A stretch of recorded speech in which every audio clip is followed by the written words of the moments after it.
mentor. Compound effect tunaendelea tulipoishia. Summary chapter 1 tunaanza ni compound effect in action. Tulisema compound effect ni kufanya vitu vidogo vidogo kwa mwendelezo bila kuacha. In action maana yake ni kuanza kuifanyia kazi.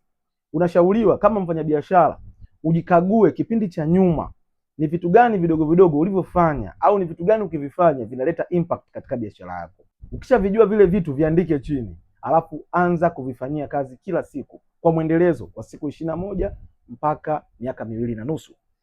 Compound effect inatufundisha fanya kazi bila kutegemea payoff. Yaani wanasema do work without payoff. Yaani maana yake fanya kazi bila kutegemea matokeo. Matokeo yatakuja tu yenyewe bila kupimika. Miaka 2.5 matokeo yanakuwa makubwa.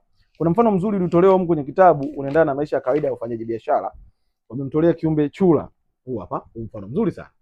Unasema hivi, chura akiwa kwenye maji ya baridi anajiona yupo safi. Lakini yale maji ukianza kuyachemsha taratibu, hasikii chochote na anabaki pale pale anaungua hadi anakufa. Huyo chura ukimtoa kwenye maji ya baridi ukamdumkiza kwenye maji yaliyochemka, anaanza kuruka kupambana kutoka kusaidia maisha yake. Mfano halisia unaingia, kwa mfano wewe ni mfanyabiashara. Unafanya makosa madogo madogo, labda upige hesabu ya faida na mapato ya biashara yako. Au angalie, je, umeingiza item mpya, watu wapya, unakuwa kama chura aliye kwenye maji ya moto huo muda. Hauathiriki na biashara endelea kwenda, hamna mabadiliko.